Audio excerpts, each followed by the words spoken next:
তো আজকে আমরা পঞ্চম শ্রেণীর বাংলা বইয়ের পার্ট ৩ পুরোটাই শেষ করার চেষ্টা করব। এখানে পার্ট ৩-এ প্রথমে দূরের পাল্লা সত্যেন্দ্রনাথ রায়ের দত্তের একটি কবিতা রয়েছে এবং তারপর অনুশীলনীর কিছু প্রশ্ন রয়েছে, সেগুলো নিয়েও আমরা আলোচনা করব। প্রথমে আমরা দূরের পাল্লা সত্যেন্দ্রনাথ দত্তের যে কবিতাটি রয়েছে এটা খুব সুন্দরভাবে বুঝে বুঝে পড়ার চেষ্টা করব অর্থ সহকারে। তো আমরা শুরু করি। সিপ খান তিন দার তিনজন মাল্লা চৌপর দিন ভোর দেয় দূর পাল্লা। তো এখানে এই চারটি লাইনের অর্থ হচ্ছে সিপখান মানে কি বলতো, নৌকা। নৌকা তিন দার, তানে তিন দার মানে তিনটা বৈঠা নিয়ে, তিন দার মানে হচ্ছে তিনটা বৈঠা। তিনজন মাল্লা মানে তিনজন মাঝি, তিন দার মানে তিনটা মাল্লা বা তিনজন মাঝি তিনটা দাঁড় নিয়ে বা বৈঠা নিয়ে কি এগিয়ে চলছেন। চৌপর মানে কি সারা দিন রাত, দিন ভোর দেয় দূরপাল্লা। দূরপাল্লা মানে অনেক দূর পর্যন্ত তারা কি করে, যাতায়াত করে, অনেক দূরের পথ তারা পাড়ি দেয়। এটাই মূলত এই কথায় বলা হয়েছে। পারময় ঝোপঝাড় জঙ্গল জঞ্জাল জলময় শৈবাল পারনার টাকশল। পারময় ঝোপঝাড় মানে যে নদীর দুই পাশে যে ঝোপঝাড় থাকে সেগুলোর কথা বলা হয়েছে। জঙ্গল এবং জঞ্জালের কথা বলা হয়েছে। জলময় শৈবাল পান্নার টাকশাল। জলময় শৈবাল মানে কি শ্যাওলা, সবুজ। আমরা নদীর মধ্যে বা পুকুরে আমরা দেখি না সবুজ এর মতো কিছু একটা ভেসে থাকে, সবুজ শ্যাওলা, সেটাই পান্নার টাকশাল। এই জলের ওপর যে শৈবালটা রয়েছে বা শ্যাওলাটা রয়েছে এটা মনে হচ্ছে পান্নার টাকশাল। মানে পান্না একটা কিন্তু হীরা পান্না বলে না, একটা দামি জিনিস। টাকশাল মানে কি টাকা তৈরির কারখানা, যেটা তোমাদের শব্দার্থে দেওয়া রয়েছে। পান্নার টাকশাল মানে এই যে জলময় শৈবালটা, এটা দূর থেকে দেখে এমন মনে হচ্ছে যে এটা পান্নার টাকশাল, এটা কতই বা দামি একটা কিছু তৈরির কারখানা। এরপর আমরা দেখি, কঞ্চির তীর ঘর ওই চর জাগছে বনহাঁস ডিম তার শ্যাওলায় ঢুকছে। কঞ্চির তীর ঘর মানে তীরের, নদীর তীরবর্তী এলাকায় কঞ্চির ঘর রয়েছে। কঞ্চি বা ঝি, আমরা যে বাঁশের যে কঞ্চি রয়েছে সেগুলোর এখানে বলতে পারি যে সেগুলোর ঘর। ওই চর জাগছে মানে নদীর মাঝখানে চরের মতো বা বালির মতো কিছু একটা ভেসে থাকে, এটা হচ্ছে চর। বনহাঁস ডিম তার, বনহাঁস ডিম পারে। ওই চরের মধ্যে কি বনহাঁস এক ধরনের হাঁস, যেগুলো বনে থাকে সেগুলো কি করছে, ডিম পাড়ছে, শ্যাওলায় ঢাকছে। সেই ডিমগুলো পাড়ার পর তারা যেন শ্যাওলা দিয়ে ঢেকে রাখার চেষ্টা করছে। তো এটাই মূলত এই চারটি লাইন দ্বারা আমরা বুঝি। এরপর আমরা দেখি, চুপ চুপ ওই দুব দেয় পান কৌটি দেয় ডুব টুপ টুপ ঘোমটার বউটি। চুপ চুপ ওই ডুব দেয় পানকৌটি মানে হচ্ছে পানকৌটি জাতীয় একটি পাখি। তারা কি করে, মাছ নদীর মধ্যে কি করে, মাছ ধরে খায়। চুপ চুপ করে তারা ডুব দিয়ে মাছ ধরে।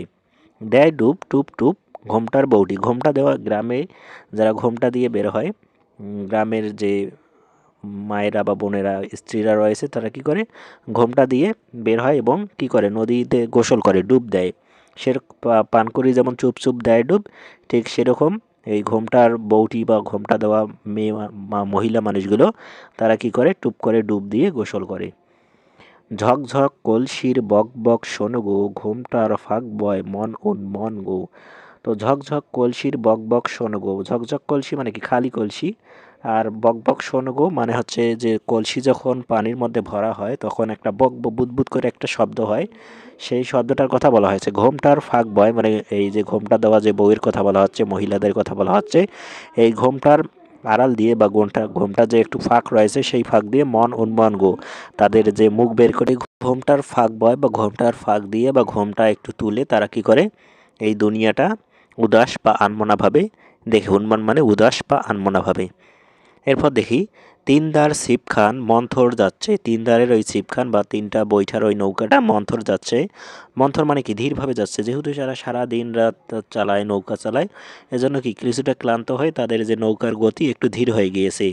তিনজন মাল্লায় কোন গান গাচ্ছে, এই যে ক্লান্তিটা দূর করার জন্য তারা কি লোকসঙ্গীত বা গ্রাম বাংলার যে গানগুলো রয়েছে এগুলো তারা গাচ্ছে। তিনজন মাল্লা মানে তো মাঝি আমরা জেনেছি। তো খুব সুন্দরভাবে আমরা এই কবি সত্যেন্দ্রনাথ দত্তের দূরের পাল্লা কবিতাটি দেখলাম। তোমরা বুঝতে পেরেছো কিনা সেটা খুব কমেন্টে জানি। এখানে আমরা কবি সত্যেন্দ্রনাথ দত্ত এই গ্রাম বাংলার প্রকৃতি খুব সুন্দরভাবে ফুটিয়ে তুলেছেন। নৌকার মাঝি বা গ্রাম বাংলার যে বধূরা রয়েছে তারা কিভাবে নৌকায় ডুব দেয়, বা এই যে প্রকৃতির যে লীলারূপ, প্রকৃতির যে অপরূপ সৌন্দর্য রয়েছে গ্রাম বাংলার, এই যে কি করে পানকৌড়ি ডুব দেয় বা বিভিন্ন ধরনের বনহাঁস, তাদের কথা এখানে কবি বলেছেন।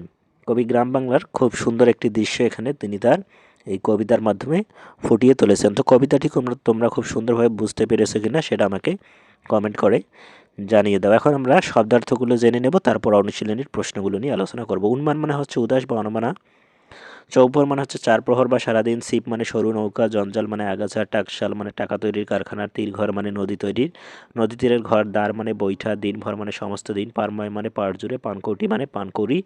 পাখি। পান্না মানে হচ্ছে সবুজ রঙের দামি রত্ন। মন্থর মানে হচ্ছে ধীরে। পান্না মাল্লা মানে হচ্ছে মাঝি। তো আমরা শব্দার্থগুলো দেখলাম, এখানে আমাদেরকে অনুশীলনীর এখন আমরা প্রশ্নগুলো নিয়ে আলোচনা করব। এখানে 1 নম্বরে আমাদেরকে দিয়েছে শব্দ দিয়ে বাক্য লিখি।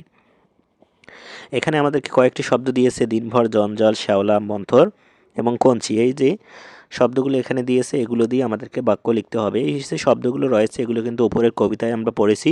এগুলো দিয়ে কিন্তু আমরা চাইলে অসংখ্য আমরা কি করতে পারবো, শব্দ বা বাক্য তৈরি করতে পারবো। তো আমি একটা করে তোমাদের জন্য তৈরি করে দিব, বাকি আরও অনেকগুলো শব্দ তোমরা নিজেরাই তৈরি করবে। দেখো এখানে তোমাদের জন্য আমি 1 নম্বর যে প্রশ্নটি সেটার উত্তর তৈরি করে দিয়েছি। মূলত আমাদেরকে বাক্য তৈরি করতে হবে দিনভর দ্বারা। তো দিনভর দিয়ে আমরা যে বাক্যটি তৈরি করতে পারি সেটা হচ্ছে, কৃষকেরা দিনভর মাঠে কাজ করেন। কৃষকেরা দিনভর মাঠে কাজ করেন। বা আমরা যে কোনো একটি বাক্য কিন্তু নিজেরাই তৈরি করতে পারি। দিনভর একটা বাক্যের মধ্যে থাকলেই হলো, একটা অর্থপূর্ণ বাক্য বাক্যের মধ্যে দিনভর শব্দটি আমরা ঢুকে দিলেই হবে। যেমন দিনভর আমরা কি স্কুলে থাকি, দিনভর আমরা পড়াশোনা করি, দিনভর আমরা খেলাধুলা করি। যে কোনো একটি বাক্য আমরা তৈরি করতে পারি। বা কৃষকরা কি দিনভর মাঠে থাকেন, এখানে আমরা দেব রিক্সা চালকরা দিনভর মাঠে থাকেন। যে কোনো বাক্য আমরা তৈরি করতে পারি। জঞ্জাল দিয়ে আমরা একটি বাক্য তৈরি করতে পারি, সেটা হচ্ছে, বাড়ির চারপাশ থেকে জঞ্জাল পরিষ্কার রাখা উচিত। এরপর শ্যাওলা দিয়ে আমরা একটি বাক্য তৈরি করতে পারি, পুকুর ঘাটের সিঁড়িতে শ্যাওলা জমেছে। মন্তর দিয়ে আমরা একটি বাক্য তৈরি করতে পারি, নৌকাটি খুব মন্তর গতিতে চলছে। এবং সবশেষে কঞ্চি দিয়ে আমরা একটি বাক্য তৈরি করতে পারি, সেটা হচ্ছে, বাঁশের কঞ্চি দিয়ে বেড়া তৈরি করা হয়। তো আমরা দেখলাম 1 নম্বর উত্তর। পরবর্তী কাজটি আমরা দেখি। তো এখানে আমাদেরকে মূলত 2 নম্বরে একটি কাজ দিয়েছে, সেটা হচ্ছে সঠিক উত্তর বাছাই করে বাক্যটি পুনরায় লিখি।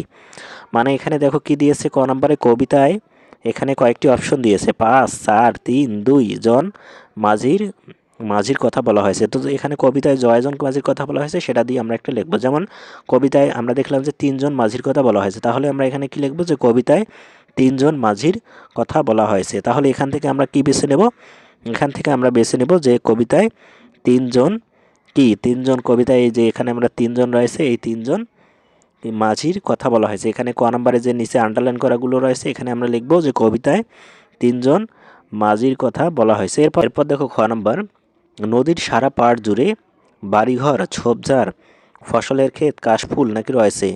নদীর সারা পাড় জুড়ে আমরা কি দেখলাম, নদীর সারা পাড় জুড়ে আমরা দেখলাম যে ঝোপঝাড় রয়েছে। তাহলে আমরা এই যে নিচের যে ফাঁকা লাইনটুকু রয়েছে, এখানে আমরা কি লিখব, যে নদীর সারা পাড় জুড়ে ঝোপঝাড় রয়েছে। এটা এই লাইনটা আমরা লিখে দেব, নদীর সারা পাড় জুড়ে ঝোপঝাড় রয়েছে।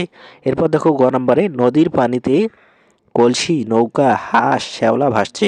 তো নদীর পানিতে কি ভাসছে বলো তো, নদীর পানিতে শ্যাওলা ভাসছে। এখানে আমরা কি দেব, শ্যাওলা ভাসছে। তো নিচে আমরা যে ফাঁকা আন্ডারলাইন করা টুকু রয়েছে, এখানে আমরা কি দেব, যে নদীর পানিতে শ্যাওলা ভাসছে। এটা আমরা লিখে দেব, এখানে আমরা শ্যাওলা দেব এবং নদীর পানি আমরা এখানে লিখবো যে নদীর পানিতে শ্যাওলা ভাসছে। এবং সবশেষে ঘ নম্বর আমরা লিখবো যে গাংচিল, মাছরাঙ্গা, বক, পানকৌড়ি নাকি নদীতে ডুব দিচ্ছে। কে নদীতে ডুব দিচ্ছে বলো তো, আমরা সবাই কবিতাটি পড়ে দেখেছি যে পানকৌড়ি নদীতে ডুব দিচ্ছে। তো এখানে আমরা ঘ নম্বরে লিখবো যে পানকৌড়ি নদীতে ডুব দিচ্ছে। এরপর আরও একটি আমরা দেখি, সবশেষ আরও দুটি রয়েছে, উম এবং চ নম্বর। এখানে আমরা দেখতে পাচ্ছি যে অপশনগুলো দিয়েছে, কলসিতে, হাঁড়িতে, বালতিতে, মগে পানি ভরার বকবক শব্দ শোনা যাচ্ছে। কোথায় বলো তো বকবক শোনা যাচ্ছে, এখানে হচ্ছে কি হবে বলো, তোমরা এটা নিজেরাই বলতে পারবে, আমি জানি। তো এটা হবে, তারপরেও আমি বলে দিচ্ছি কলসি, কারণ আমরা তো এগুলো পড়লামই, কলসি বা কোথায় কবিতাটি তো আমরা এই সমস্তগুলো জানলামই। তো এখানে আমরা কি লিখব, কলসিতে কলসিতে পানি ভরার বকবক শব্দ শোনা যাচ্ছে। এখানে এই যে এইখানে আন্ডারলাইন করা যে লাইনটি রয়েছে, এখানে আমরা লিখব যে কলসিতে বকবক করার শব্দ শোনা যাচ্ছে।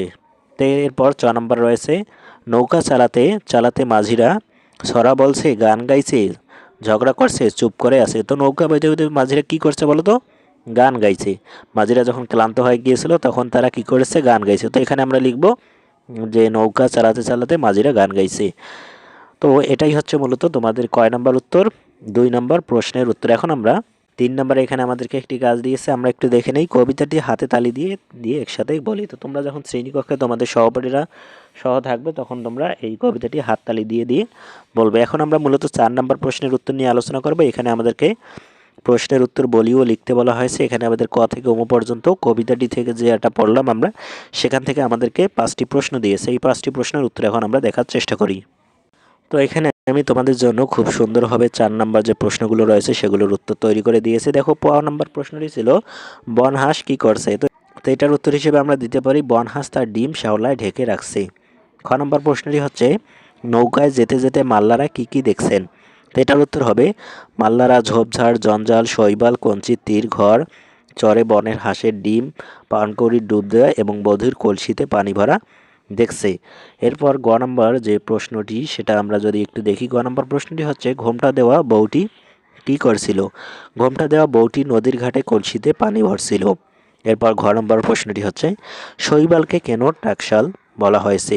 টাকশালে যেমন নতুন চকচকে মুদ্রা তৈরি হয়, তেমনি রোদে ভেজা সবুজ শৈবালগুলো মুক্তার মতো উজ্জ্বল দেখায় বলে কবি শৈবালকে পান্নার টাকশাল বলছেন। এবং সবশেষে নম্বর প্রশ্নটি হচ্ছে কবিতাটিতে পড়তে ভালো লাগে কেন। কবিতাটির উত্তর হবে কবিতাটির ছন্দ খুব চমৎকার এবং এটি পড়লে চোখের সামনে নদীর ধারের সুন্দর প্রকৃতির ছবি ভেসে ওঠে, তাই এটি পড়তে ভালো লাগে। তো এভাবেই আমরা এই নম্বর প্রশ্নটা আমরা আমাদের নিজেদের নাম্বার যে প্রশ্নটি রয়েছে এটা আমরা নিজেদের মতো করে আমরা নিজেদের ভাষায় কিন্তু দিতে পারবো, অথবা আমি যেটা দিয়েছি সেটাও তোমরা লিখতে পারো। তো এটার উত্তর আমরা দেখলাম, এখন আমরা পরবর্তী কাজটি দেখতে। এরপর মূলত 5 নম্বরে আমাদেরকে আরেকটি কাজ দিয়েছে, সেটা হচ্ছে যুক্তবর্ণ খুঁজি শব্দ বানাই। তো আমরা একটু দেখে নেই। যুক্তবর্ণ আছে পাঠ থেকে এমন শব্দ বাছাই করি, যুক্তবর্ণটি ভাঙি, ওই যুক্তবর্ণ নিয়ে আরেকটি শব্দ লিখি। তো উপরে যে আমরা কবিতাটি পড়লাম সেই কবিতায় কোন কোন যুক্তবর্ণগুলো আছে সেগুলো আমাদেরকে লিখতে হবে এবং লেখার পর শব্দগুলো লিখতে হবে। শব্দগুলো লেখার পর আমাদেরকে যে যুক্তবর্ণ রয়েছে সেটা ভাঙতে হবে এবং ভাঙার পর আমাদেরকে ওই যুক্তবর্ণ দিয়ে একটি করে শব্দ লিখতে হবে। তো এটার উত্তর আমরা এখন দেখার চেষ্টা করি। তো 5 নম্বর প্রশ্নটির উত্তর দেখো, এখানে আমি দিয়েছি পাঠ থেকে শব্দ এবং যুক্তবর্ণ। এখানে প্রথম মাল্লা শব্দটি দেয়াই ছিল। এরপর জঞ্জাল হিসেবে আমরা লিখতে পারি ইয়োযোগ জ, আর দুটো শব্দ এখানে দিয়েছি গঞ্জ, পুঞ্জ, যদিও একটি দেওয়ার কথা বলা হয়েছিল, এখানে আমি 2টি দিয়েছি। এরপর মন্থর নয় থ, ন যোগ থ, পান্থ গ্রন্থ। এরপর উন্মন ন যোগ ম, যা উন্মন দিয়ে 2টি শব্দ হচ্ছে, নয়ম দিয়ে 2টি শব্দ হচ্ছে জন্ম এবং তন্ময়। এই দুটো হচ্ছে মূলত তোমাদের, এগুলোই মূলত তোমাদের যে পাঠটি রয়েছে এই পাঠের যুক্তবর্ণওয়ালা শব্দ এবং নতুন শব্দ। তো এখন আমরা পরবর্তী কাজটি দেখি।